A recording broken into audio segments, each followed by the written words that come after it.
అందరికీ నమస్కారం.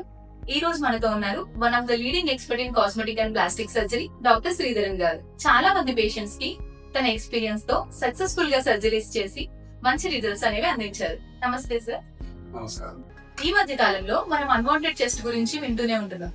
చాలా మంది మగవాళ్ళు ఈ ప్రాబ్లం అనేది ఫేస్ చేస్తున్నారు. సో అసలు అన్వాంటెడ్ చెస్ట్ అనేది రావడానికి రీజన్స్ ఏంటి? అన్వాంటెడ్ చెస్ట్ అనేది మీరు అన్నట్టుగా ఇప్పుడు చాలా మంది దాని ముందు ఫేస్ చేస్తా ఉన్నారు. దీన్ని నార్మల్ గా వచ్చి గైనకోమాస్టియా అని చెప్తారు మెడికల్ టెర్మినాలజీలో. దాని యొక్క అర్థం ఏంటంటే నార్మల్ గా వచ్చి అబ్బాయిలకు వచ్చి వాళ్ళ యొక్క మైండ్ సెట్ ప్రకారంగా చెస్ట్ ఫ్లాట్ గా ఉండిద్ది అనేసి వాళ్ళు ఎదురు చూస్తారు.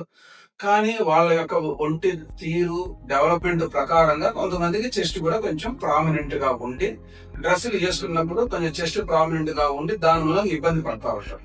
సో బేసికలీ ద గైనకోమాస్టియా అంటే అదే. So appearance of female like chest in males. So దీనికి కారణాలు వచ్చి చాలా ఉన్నాయండి. నార్మల్ గా వచ్చి జెనెటిక్ కాంపోనెంట్ ఉంటాయి, హెరిడిటిక్ కాంపోనెంట్.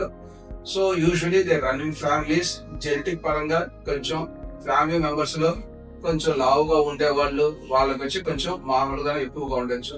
ఇంకొకటి ఏంటంటే నార్మల్ కామన్ అదర్ థింగ్ వచ్చి న్యూట్రిషనల్. మామూలుగా ఒబిసిటీ ఉండే వాళ్ళకి అన్ని చోట్ల ఫ్యాట్ చేరినట్టుగా చెస్ట్ దగ్గర కూడా ఫ్యాట్ చేరి దాని మూలంగా కూడా చెస్ట్ వచ్చి కొంచెం ప్రామినెంట్ గా ఉంది. సో డాక్టర్ దగ్గరికి వస్తే వాళ్ళు అనలైజ్ చేసి చూసి ఈ గైనకోమాస్టియా వచ్చి దేని గురించి వచ్చింది కారణాలు వెతికి ఆ కారణాలు తగ్గట్టుగా ట్రీట్మెంట్ అనేది ఉంది. డాక్టర్ గారు, ఈ గైనకోమాస్టియా అనేది పర్సన్ టు పర్సన్ డిఫరెంట్ ఉంటుందా రావడానికి రీజన్స్ అనేది?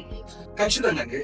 అంటే జెనెటిక్ పరంగా ఉండొచ్చు, లేదు మనం ఆహారం ఎక్కువగా తీసుకుని ఒబిసిటీ ప్రాబ్లం గా రావచ్చు, లేదు కొంతమందికి హార్మోనల్ ప్రాబ్లమ్స్, హార్మోనల్ ఇంబ్యాలెన్స్ చెప్తాము. దాని మూలంగా వచ్చి మేల్ ఫీమేల్ హార్మోన్స్ రేషియోస్ కొంచెం డిస్టర్బ్ అయింది అనుకోండి, దాని మూలంగా కూడా వచ్చి గైనకోమాస్టియా అనేది ఉండొచ్చు.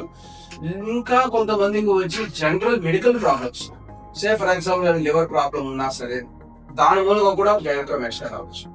సో ఒకటి గైనకోమాస్టియా వచ్చిందంటే ఒకసారి ప్లాస్టిక్ సర్జన్ వచ్చి కలిస్తే దేని మూలంగా గైనకోమాస్టియా వచ్చిందని చూసి మెడికల్ ప్రాబ్లమ్స్ ఏమి లేకుండా కేవలం ఆహారం రూపంగానో లేదా జెనెటిక్ పరంగానో వస్తే ట్రీట్మెంట్ అనేది మామూలుగా సర్జరీ అనేది సొల్యూషన్. సర్జరీలో వచ్చి మనం ఎదురు చూసినట్టుగా మంచి రిజల్ట్స్ అనేది వస్తుంది. సో విన్నారు కదండి. మీకు ఇంకా ఏమైనా డౌట్స్ ఉంటే డిస్క్రిప్షన్ లో మీకు నెంబర్ ఉంటుంది. సో ఆ నెంబర్ కి కాల్ చేసి డాక్టర్ గారితో మాట్లాడి మీ డౌట్స్ అనేవి క్లియర్ చేసుకోండి. ఈ వీడియో కనుక మీకు నచ్చితే లైక్ చేయండి, షేర్ చేయండి అండ్ సబ్స్క్రైబ్ చేయండి.